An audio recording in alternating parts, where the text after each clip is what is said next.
BBA, BCA, BCom computer కోర్సులో 100% placement లభించే ఏకైక డిగ్రీ కాలేజ్ కూకట్పల్లిలోని ఐక్రియేట్ డిగ్రీ కాలేజ్. అన్నం పెట్టే రైతును అప్పుల ఊబి నుండి ఆశల సాగు క్షేత్రం వైపు నడిపించే ఒక బృహత్తర సాహసం రైతు రుణమాఫీ పథకం.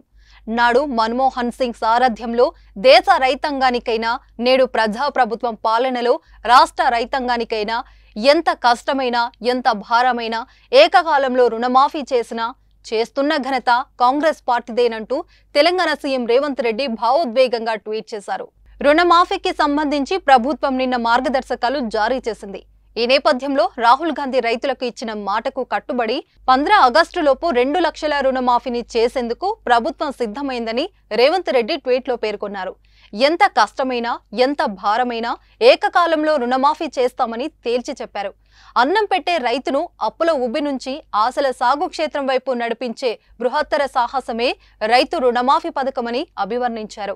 ప్రజాప్రభుత్వం చేసే ప్రతి నిర్ణయంలో రైతు సంక్షేమ కోణం ఉంటుందని, ఇది రైతన్నకు మీ రేవంత్ అన్న మాట అంటూ ఎమోషనల్ ట్వీట్ చేశారు రేవంత్ రెడ్డి. సుమన్ టీవీలో మీ పర్సనల్ అండ్ బిజినెస్ ప్రమోషన్స్ కోసం కింది నెంబర్కి కాంటాక్ట్ చేయండి.